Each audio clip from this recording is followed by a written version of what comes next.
Episode number 26. నా భార్య తప్పు చేయలేదు. ముక్తాదేవి విల్లాలో జరుగుతున్న ఫ్యామిలీ మీట్కి వెళ్లాడు సాగర్. అతన్ని చూడగానే అక్కడ ఉన్న వాళ్ల ముఖాలు మరింత అసంతృప్తిగా మారాయి. ఇతను ఇక్కడికెందుకొచ్చాడు? ఏదో సరదాకి వచ్చినట్టు వచ్చిపోతాడు తప్ప ఇతని వల్ల ఏం ఉపయోగం లేదు అనే అర్థం వాళ్ళందరి ముఖాల్లో కనిపించింది. ఇంతలో స్వరూప్ హఠాత్తుగా లేచి, అఖిల, ముక్తా ఫ్యామిలీ గ్రూప్ తరపున స్వప్నలోక్ కంపెనీతో కొలాబరేట్ అవ్వడం నీకంత ఈజీ కాదు. నువ్వు రెస్పాన్సిబిలిటీ తీసుకున్న ఫస్ట్ ప్రాజెక్ట్లోనే పెద్ద తప్పు జరిగింది. దీనికి నీ ఆన్సర్ ఏంటో గ్రానికి నువ్వే చెప్పు అని అన్నాడు.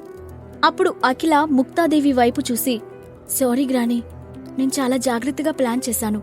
కానీ ఈ తప్పు ఎలా జరిగిందో నాకు కూడా అర్థం కావడం లేదు అని చెప్పి తలదించుకుంది. ఇప్పుడు సారీ చెప్తే ఉపయోగమేముంది?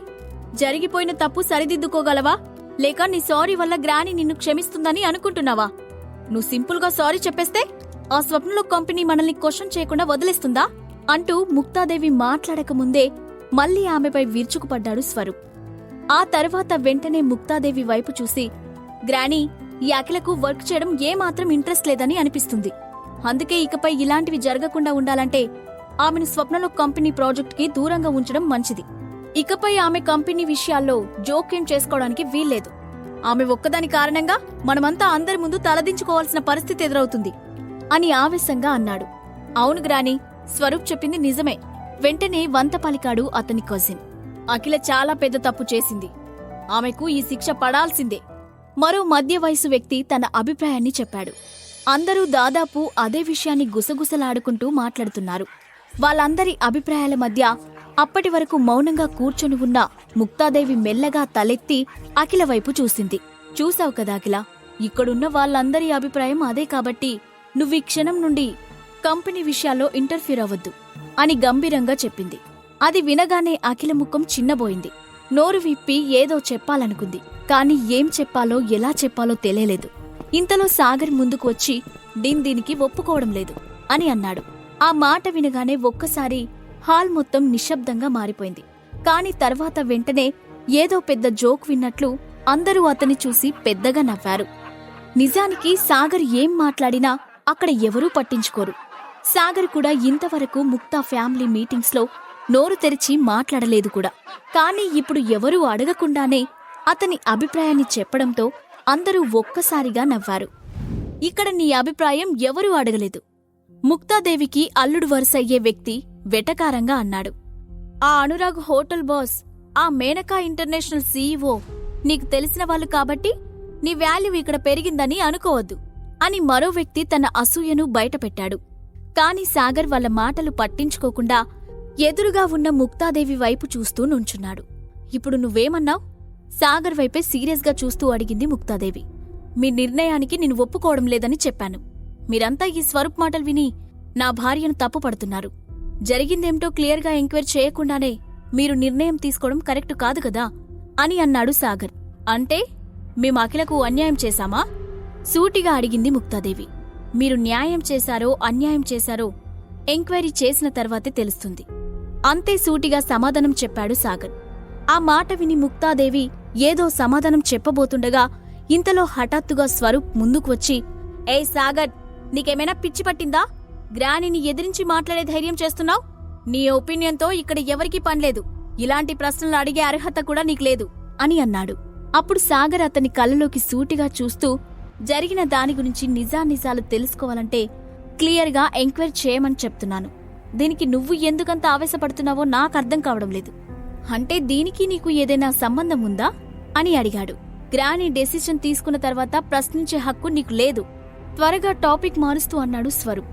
అయితే ఇదంతా నా భార్య వల్ల జరిగిందని మీరంతా అంత ఖచ్చితంగా ఎలా చెప్తున్నారు అని అడిగాడు సాగర్. ఆ ప్రశ్నకు సమాధానం చెప్పలేక స్వరూప్ కోపంగా పిడికిలి బిగించి సాగర్ మీదికి దూసుకెళ్లబోయాడు. కాని ఇంతలో ముక్తాదేవి పుట్టినరోజు సమయంలో మచ్చా మోహన్ ఇచ్చిన వార్నింగ్ గుర్తుకు రావడంతో స్వరూప్ అడుగులు అక్కడే ఆగిపోయాయి. అప్పుడు సాగర్ మళ్లీ మాట్లాడుతూ, రేష్మ విషయంలో తెర వెనుక ఉండి ఇదంతా ఎవరు చేశారనే విషయం గురించి నేను మాట్లాడను. కాని నా భార్య అమాయకురాలని నేను నమ్ముతున్నాను. ఒకవేళ మీరు ఆమెను దోషం చేసి శిక్ష వేయాలనుకుంటే దానికి ఖచ్చితంగా ఆధారాలు కూడా చూపించాలి అని క్లియర్గా చెప్పాడు.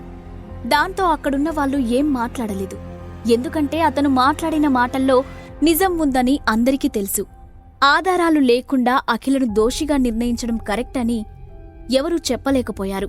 కాని స్వరూప్ మాత్రం దవడ పళ్ళు బిగిస్తూ ముందుకు వచ్చి, నువ్వు కావాలనే గ్రానిని ఇబ్బంది పెట్టాలని చూస్తున్నట్లు అనిపిస్తుంది. కాబట్టి ఎక్కువ మాట్లాడకుండా నోరు మూసుకొని ఉండు. ఇది ముక్తాదేవి ఫ్యామిలీ. ఈ కుటుంబంలో మాట్లాడే హక్కు నీకు ఎప్పటికీ ఉండదు అని అన్నాడు. అప్పుడు సాగర్ చిన్నగా నవ్వి, అసలు ఇందులో నీ ప్రాబ్లం ఏంటో నాకు అర్థం కావట్లేదు. నువ్వెందుకంత కంగారు పడుతున్నావు? ఇదంతా నువ్వే చేశావని నేను అనలేదు కదా అని అన్నాడు. ఆ మాట వినగానే ముక్తాదేవి హఠాత్తుగా తన ముందున్న టేబుల్పై చేత్తో గట్టిగా కొట్టింది. తన గారాల మనవడిని అందరి ముందు ఇరుకాటంలో పెడుతున్న సాగర్ను చూసి ఆమెకు కోపం వచ్చింది. దాంతో ఆమె సీరియస్గా, సాగర్, ఇప్పటివరకు నువ్వు చేసింది చాలు. ఇంకొక్క మాట మాట్లాడితే మీరిక్కడి నుండి బయటకు వెళ్లాల్సిన పరిస్థితి రావచ్చు అని అంది. ముక్తాదేవికి కోపం రావడంతో ఆ కుటుంబం మొత్తం హడలిపోయింది.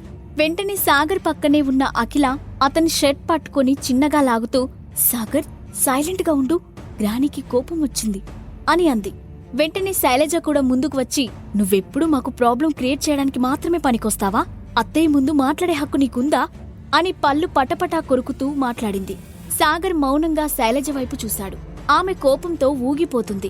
ఆ తర్వాత నెమ్మదిగా తన చుట్టూ ఉన్న వాళ్ల వైపు చూశాడు. అందరూ అతని వైపు మింగేసేలా చూస్తున్నారు. చివరిగా అఖిలను చూసిన సాగర్ ఒక్కసారిగా గట్టిగా ఊపిరి పీల్చుకొని, సరే అన్నట్లు తల ఊపి వెనక్కి వెళ్లి దూరంగా నుంచున్నాడు. ఇక అందరూ మీ పనులకు తిరిగి వెళ్ళండి. స్వరూప్, నువ్వు స్వప్నలో కంపెనీకి వెళ్లి సీఈఓతో మాట్లాడి ఈ సంఘటన కారణంగా మన ముక్తా గ్రూప్ పై నెగిటివ్ ఇంపాక్ట్ పడకుండా తగ్గించడానికి ప్రయత్నించు అని చెప్పింది. సరే గ్రాని అని వినయంగా సమాధానం చెప్పిన స్వరూప్ పక్కనే ఉన్న అఖిల వైపు గర్వంగా చూశాడు. మీటింగ్ అయిపోవడంతో అక్కడున్న వాళ్ళంతా బయలుదేరబోతున్నారు. ఇంతలో హఠాత్తుగా, ముక్తాదేవి గారున్నారా అంటూ ఒక సొగసైన గొంతు వినిపించింది. దాంతో అందరూ మళ్లీ ఎక్కడి వాళ్ళక్కడే ఆగిపోయి ఆ గొంతు వినిపించిన వైపు చూశారు. ముక్తాదేవి కూడా వెనక్కి తిరిగి చూసింది. అందరి మధ్యలో నుండి హాల్లోకి నడుచుకుంటూ వస్తున్న ఆ అందమైన అమ్మాయి రేష్మ అని ఆమె ఒక్కచూపులోనే గుర్తుపట్టింది. వెంటనే ఆమె ముఖం ఇబ్బందిగా మారిపోయింది. జరిగిన వాటి గురించి మాట్లాడి ఎక్స్ప్లెనేషన్ కోరడం కోసమే రేష్మ ఇక్కడికి వచ్చిందని అనుకుంది. అయినా వెంటనే ముఖంలో ఎక్స్ప్రెషన్ మార్చి బలవంతంగా నవ్వుతూ, హలో రేష్మ గారు, మీరిక్కడికి వస్తారని ఎక్స్పెక్ట్ చేయలేదు. ముందుగా చిన్న ఇన్ఫర్మేషన్ ఇచ్చి ఉంటే మిమ్మల్ని ఇన్వైట్ చేయడానికి ఏర్పాట్లు చేసి ఉండేవాళ్ళం అని అంది. పర్వాలేదు మేడం అని అంది రేష్మ. రండి, కూర్చోండి అంటూ ఆమెను నవ్వుతూ ఇన్వైట్ చేసింది ముక్తాదేవి. లేదు, నిన్నుంచుంటాను ఇబ్బందిగా అంది రేష్మ. దానికి కారణం ఆమె హాల్లోకి అడుగు పెట్టినప్పుడే తన సీఈఓ సాగర్ అక్కడే ఉండటం చూసింది. అందుకే అతని ముందు కూర్చునే ధైర్యం చేయలేదు. అది వేరే విధంగా అర్థం చేసుకున్న ముక్తాదేవి, రేష్మా గారు, మీరు కోపంగా ఉండకండి. ప్రీమియర్ షోలో జరిగింది ఒక పొరపాటు. దానివల్ల జరిగిన నష్టాన్ని ముక్తా గ్రూప్ భరిస్తుంది. ఇప్పటికే నేను ఈ విషయంలో అజాగ్రత్తగా ఉన్న అఖిలకు వార్నింగ్ కూడా ఇచ్చాను. ఇక ఆమె మీ కొలాబరేషన్ విషయాల్లో జోక్యం చేసుకోదు అని చెప్పింది. ఆ మాట విన్న రేష్మ వెంటనే తల తిప్పి అఖిల వైపు చూసింది. అఖిల కూడా ఆమె వైపు చూసి మెల్లగా తలదించుకుంది. అప్పుడు రేష్మ అఖిల ముందుకు వెళ్లి, అఖిలగారు, జరిగిన విషయాలకి మిమ్మల్ని మీరు నిందించుకోవద్దు. ఎందుకంటే దీని గురించి ఇప్పటికే ఎంక్వైరీ పూర్తయింది. జరిగిన దానికి మీకు ఎలాంటి సంబంధం లేదు అని చెప్పింది. ఆ మాట వినగానే అక్కడ ఉన్న వాళ్ళంతా ఒక్కసారిగా ఉలిక్కిపడ్డారు. కాసేపటి క్రితం సాగర్ చెప్పిన మాటలు వాళ్ళకి గుర్తొచ్చాయి. వెంటనే అఖిల నమ్మలేనట్లుగా చూసి, రేష్మా, నువ్వు చెప్పింది నిజమేనా అని ఆశ్చర్యంగా అడిగింది. అవును అఖిలగారు, తల ఊపుతూ చెప్పింది రేష్మ. రేష్మగారు, అసలేం జరిగిందో మీరు మరింత క్లియర్గా చెప్పగలరా? ముక్తాదేవి కూడా షాక్లో ఉన్నట్లుగా అడిగింది. అప్పుడు రేష్మ మెల్లగా తల తిప్పి దూరంగా నుంచొని ఉన్న స్వరూప్ వైపు చూసింది. అదే సమయంలో ఆమెను చూసిన స్వరూప్ మనసు ఏదో కీడు శంకించింది. దాంతో అతను కంగారు పడుతూ, ఈమె నావైపు ఎందుకు చూసింది? ఇదంతా నా వల్లే జరిగిందని కనిపెట్టేసిందా అని అనుమానంగా అనుకున్నాడు. అతను ఆలోచనలో ఉండగానే రేష్మ వెనక్కి తిరిగి డోర్ వైపు చూసి, మీరు ఇక లోపలికి రండి. వచ్చి అసలేం జరిగిందో ఇక్కడున్న వాళ్లకు అర్థమయ్యేలా చెప్పండి. మనం ఈ విషయంలో అఖిలగారిని దోషిగా చేయకూడదు అని అంది. దాంతో అందరూ బయట నుంచి ఎవరు వస్తున్నారో అని ఆసక్తిగా డోరు వైపు చూశారు. అప్పుడు మెల్లగా తలదించుకొని లోపలికి వచ్చారు నలుగురు వ్యక్తులు. వాళ్ళు రేష్మ చేసిన సింగింగ్ ప్రోగ్రాంకు ఎక్విప్మెంట్ను సెట్ చేసిన వాళ్ళు. లోపలికి వస్తున్న వాళ్ళని చూడగానే స్వరూప్ కాళ్లలో వణుకు మొదలైంది. కాని తనను తాను కూల్గా ఉంచుకోవడానికి ట్రై చేశాడు. వాళ్ళు లోపలికి వచ్చిన తర్వాత అసలేం జరిగిందో చెప్పండి అంది రేష్మ. ఇప్పుడు ఆ నలుగురిలో ఒక వ్యక్తి ముందుగా తలపైకెత్తి దూరంగా ఉన్న స్వరూప్ వైపు చేయి చూపిస్తూ అతనే మాకు ఈ పని చేయమని చెప్పాడు అని అన్నాడు. అవును, పని పూర్తయిన తర్వాత అందరికీ తలో 2 లక్షల డబ్బు ఇస్తానని కూడా చెప్పాడు అని మరో వ్యక్తి చెప్పాడు. ఆ తర్వాత మిగతా ఇద్దరు కూడా అవును, అతనే మమ్మల్ని ఈ పని చేయమని చెప్పాడు అని అన్నారు.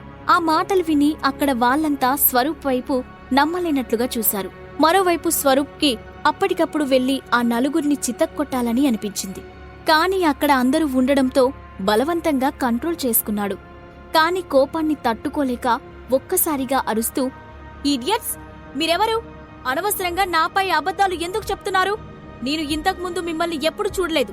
ఇలా అబద్ధం చెప్పి నన్ను ఫ్రేమ్ చేస్తే ఆ తర్వాత ఏం జరుగుతుందో తెలుసా అని వాళ్ళను బెదిరించడానికి ప్రయత్నించాడు.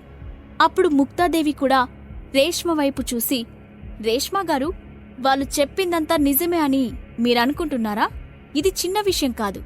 ఒకవేళ వాళ్ళు అబద్ధం చెప్తే నా మనవడికి అన్యాయం జరుగుతుంది. అది చూస్తూ నేను ఊరుకోలేను అని అంది. ఆ మాటలు విని సాగర్ కళ్ళు కొంచెం ఆశ్చర్యంగా ముడుచుకున్నాయి. అతనికి ముక్తాదేవి ప్రవర్తన అర్థం కావడం లేదు. డైరెక్ట్గా రేష్మ వచ్చి ఆధారాలతో సహా మనవడిని పట్టించినా ఆమె ఎందుకు నమ్మడం లేదు అని అనుకున్నాడు.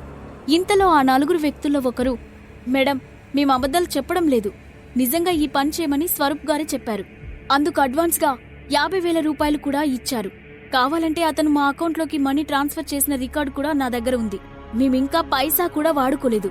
స్వరూప్ గారు ఈ విషయంలో మమ్మల్ని ఇరికించాలని అనుకుంటున్నారు కాబట్టి మేం వీటిని చూపించాల్సి వస్తుంది అంటూనే తన ఫోన్ తీసి చూపించాడు.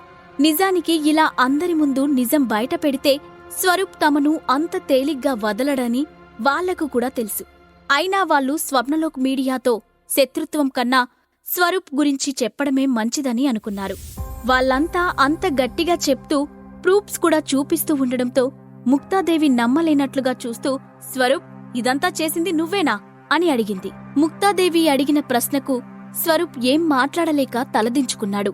అప్పుడు సాగర్ తన పక్కనే ఉన్న అఖిల వైపు చూసి, ఇప్పుడు నువ్వు హ్యాపీయేనా అని అడిగాడు. ష్, సైలెంట్గా ఉండు అని సీరియస్గా చెప్తూనే తనలో తాను సంతోషంగా నవ్వుకుంది అఖిల. స్వరూప్ మౌనంగా ఉండటంతో విషయం అర్థం చేసుకున్న ముక్తాదేవి ఒక నిర్ణయం తీసుకున్నట్లుగా రేష్మ వైపు చూసి, రేష్మగారు, స్వరూప్ చిన్నపిల్లాడు.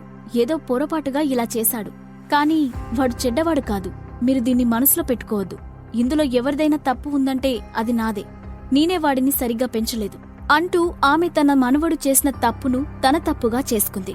స్వరూప్ తప్పు చేశాడని సాక్ష్యం తన ముందున్నా కూడా అతనిపై ప్రేమతో ముక్తాదేవి గట్టిగా మాట్లాడలేకపోయింది. ముక్తాదేవి గారు, నేనీరోజు అఖిలకు అన్యాయం జరగకూడదని ఈ విషయాలు మీ ముందు బయట పెట్టాను. అంతే తప్ప మిమ్మల్ని ఇబ్బంది పెట్టాలనుకోలేదు అని అంది. ఆమె ముఖంలో మాత్రం అసంతృప్తి కనబడుతూనే ఉంది. అది అర్థం చేసుకున్న ముక్తాదేవి కొంచెం కోపంగా పళ్ళు బిగిస్తూ స్వరూప్ వైపు తిరిగి, నువ్వు నన్ను చాలా డిసప్పాయింట్ చేశావు స్వరూప్. నిన్ను అనవసరం